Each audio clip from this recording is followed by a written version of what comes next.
कि राहुल गांधी की जब संसद में एंट्री हुई तब सरकार विपक्ष की तरफ से किस तरह से रिएक्शन सामने आ रहे थे, सुनिए।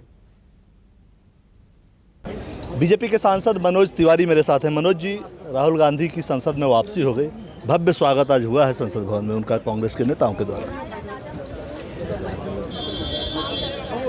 इस स्वागत के तरीके पे मुझे बहुत हंसी आ रही है। भाई, राहुल गांधी जी ने एक पूरी ओबीसी कम्युनिटी को गाली दिया था, सबको चोर बताया था। उनमें से कुछ लोग कोर्ट चले गए। कोर्ट ने इनसे कहा क्षमा मांग सकते हैं क्या? लोअर कोर्ट ने, इनका अहंकार हावी रहा। हाई कोर्ट गए, सुप्रीम कोर्ट गए। पहले तो इनको लगता था कि हमको सज़ा कोई कैसे दे सकता है, हम तो राजा के लड़के हैं। भाई, इस देश में कोई भी गलती करेगा तो सज़ा होगी, कोर्ट इसके लिए स्वतंत्र है। अब सुप्रीम कोर्ट में माफ़ी मांग के आए हैं, ये कैसी जीत है? यहाँ तो चुपचाप सिर झुका के आपको जाकर अपनी सीट पे बैठना चाहिए था और ओबीसी कम्युनिटी से माफ़ी मांगना चाहिए था कि भाई हमसे गलती हो गई। अब ये लोग इसको मोहब्बत की जीत बता रहे हैं। किसी को गाली देना कब से मोहब्बत हो गया? अगर यही मोहब्बत इनको रिटर्न आने लगा तो फिर क्या हालत होगा? कांग्रेस पार्टी के नेता शशि थरूर हमारे साथ हैं। सर, जिस तरीके से राहुल गांधी का वेलकम हुआ है, इंडिया के तमाम सांसदों ने यहाँ पे खड़े होकर उनका वेलकम किया, कैसे देखते हैं? बिल्कुल, बहुत अच्छा, खुशी की एक मुहूर्त है, क्योंकि आपको पता है कि ये पूरा देश समझा कि एक अन्याय है। किसी को हमारे स्वतंत्रता के बाद किसी को 2 साल के ऐसे सज़ा नहीं दिया था और ये 2 साल दिया है उनको पार्लियामेंट से हटाने के लिए। तो जब वो पार्लियामेंट वापस आ सका आज, तो नेचुरली सब लोग बहुत खुश थे और हम लोग ये सब खुशी। मैं खुद आज नेशनल हैंडलूम्स डे भी है, तो मैं एक खद्दर का शॉल उनको पहना दिया। कह रहे थे कि ये सब आज एक सेलिब्रेशन का दिन। सर, आपको लगता है कि विश्वास प्रस्ताव के दौरान राहुल गांधी की वापसी हुई है, विश्वास प्रस्ताव में राहुल गांधी का भाषण सुनाई पड़ सकता है? देखिए, वो तो शायद तय नहीं किया, लेकिन मेरे ख्याल में उनसे ज़रूर मांगेंगे कि अगर वो बोलना चाहते हैं तो। ओके सर, धन्यवाद। तो अब देख रहे हैं किस तरह से सरकार विपक्ष राहुल गांधी की वापसी पर अपने अपने तरीके से उसकी व्याख्या कर रहे हैं, बयान दे रहे हैं। मेरे 2 सहयोगी हमारे साथ बने हुए, रमन कुमार और कुमार गौरव। रमन, क्योंकि जिस तरह से कुमार जिक्र भी कर रहे थे, असली परीक्षा राहुल गांधी आ गए हैं, लेकिन आज जब राज्यसभा में दिल्ली अध्यादेश को लेकर चर्चा होगी और उसके बाद वोटिंग होगी, तो ये एक मैसेज भी तो जा सकता है जनता में कि बेशक राहुल गांधी की वापसी हो गई, लेकिन देखिए जिस अलायंस में वो बने हुए इंडिया अलायंस, वो पहले इम्तिहान में फेल हो गया, क्योंकि नंबर अभी नजर नहीं आ रहे हमारे पास।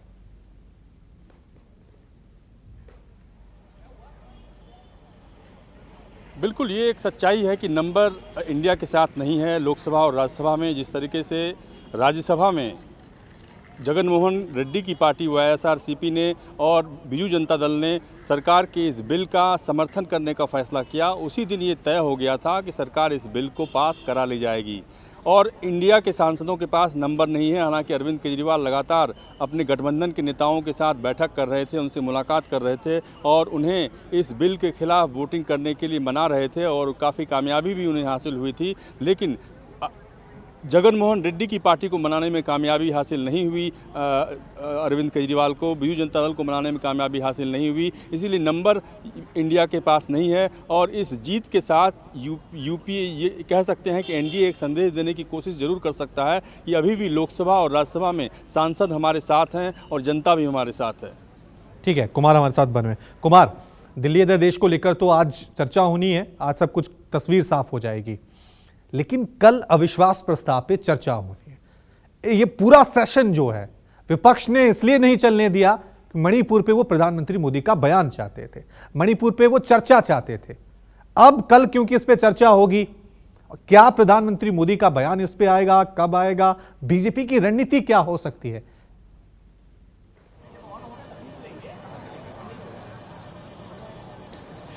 देखिए, जाहिर तौर पे ये जो अविश्वास प्रस्ताव है, इसको खींचकर और ये जो दिल्ली का बिल था, इसको खींचकर संसद सत्र के आखिरी दौर में लाया गया है। इसके पीछे भी वजह है कि संसद का जब सत्र खत्म होगा, उसके बाद 3-4 राज्यों के विधानसभा चुनाव की तैयारियां शुरू होंगी अगले साल होने वाले लोकसभा चुनाव से पहले। तो संसद से हर पक्ष अपने लिए एक बेहतर मैसेज चाहता है और जाहिर सी बात है वही आपको कल प्रश्नकाल के बाद 12 बजे से जब इस पर चर्चा होगी तो तमाम बीजेपी विपक्ष समेत तमाम जो भी दल हैं, जो भी राजनीतिक दल हैं, संख्या बल के हिसाब से उन्हें टाइम अलॉट होगा और वो एक दूसरे पे जो विपक्ष होगा वो सत्ता पक्ष पे आरोप लगाएगा। सत्ता पक्ष के जो सांसद होंगे वो विपक्षी राज्यों पे 11 राज्यों में इंडिया जो ग्रुप है यानी कि विपक्षी ग्रुप के विपक्ष की जो ग्रुप है उसकी सरकार है, वहां पे महिलाओं की क्या स्थिति है। जाहिर तौर पे आप देखेंगे ये तय है कि पश्चिम बंगाल, राजस्थान, छत्तीसगढ़, बिहार समेत तमाम राज्यों में जहां भी महिला अपराध हो रहे हैं, चूंकि मणिपुर के मुद्दे पे विपक्ष अपनी बात कहेगा तो उसके काउंटर के रूप में बीजेपी बाकी राज्यों में जहां इंडिया की सरकार है वहां महिला अपराधों के मामलों को उठाएगी, इसमें कोई दो राय नहीं है।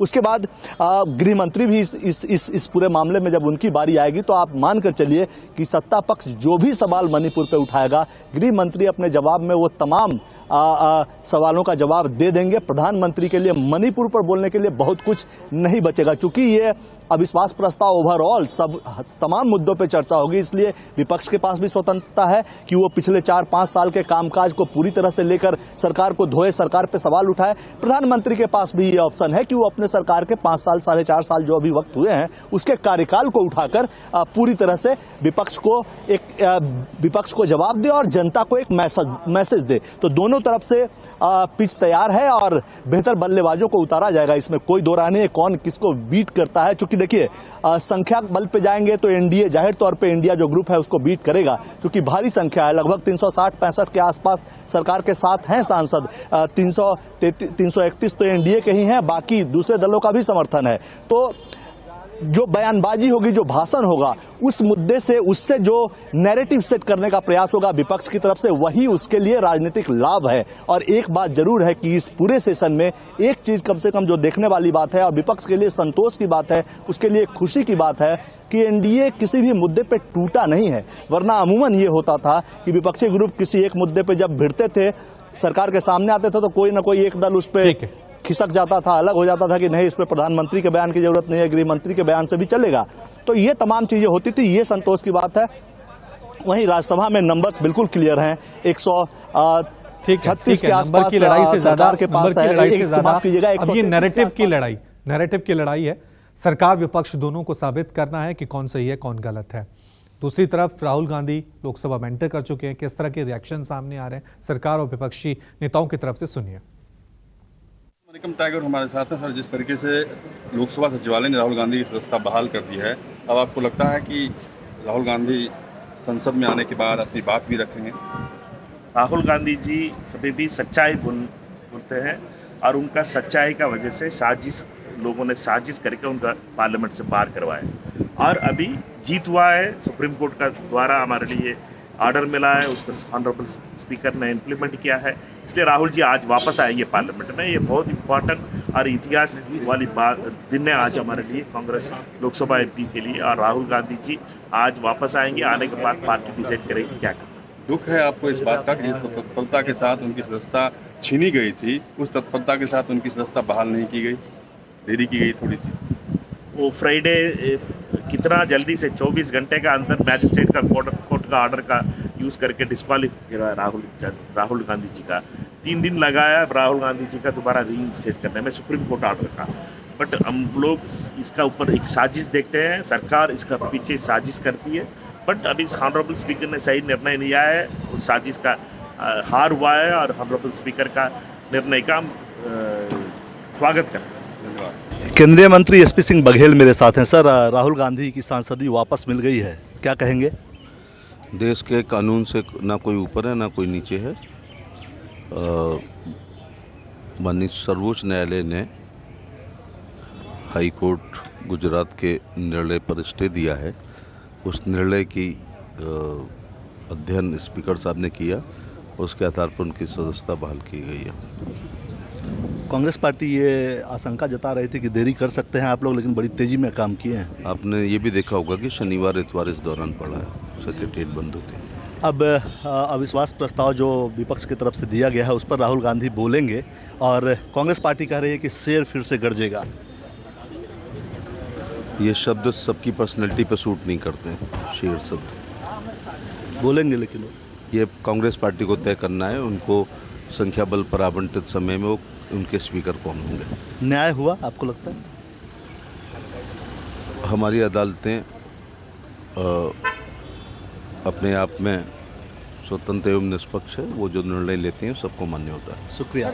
लोकसभा से तो रिएक्शन आप देख रहे थे, एक तरफ विपक्ष के नेता काफ़ी गदगद खुश नज़र आ रहे हैं कि शेर आ रहा है, दूसरी तरफ जो है बीजेपी के तमाम सांसद कह रहे हैं कि अभी वो दोषमुक्त नहीं हुए हैं। सीधा रुक करते हैं, मेरे दो सहयोगी कुमार गौरव और रमन हमारे साथ बने हुए चर्चा कर रहे हैं। रमन, थोड़ा मुझे बताएं, क्योंकि अब दिल्ली अध्यादेश को लेकर चर्चा होनी है, क्या आगे पूरी प्रक्रिया होने वाली है, कब चर्चा होगी राज्यसभा में, क्योंकि अभी तो लोकसभा और राज्यसभा दोनों स्थगित है।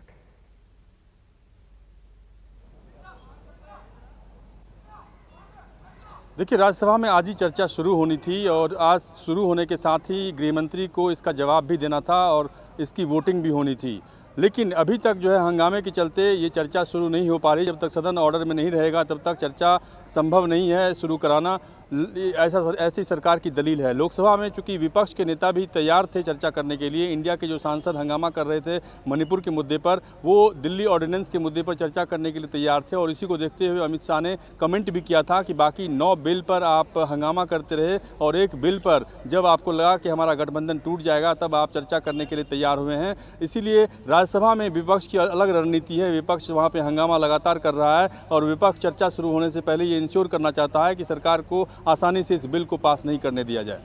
ठीक है, राहुल गांधी की संसद में वापसी हो गई है, लेकिन एक चीज़ है जो संसद में अभी नहीं बदली है, वो है हंगामा और विवाद।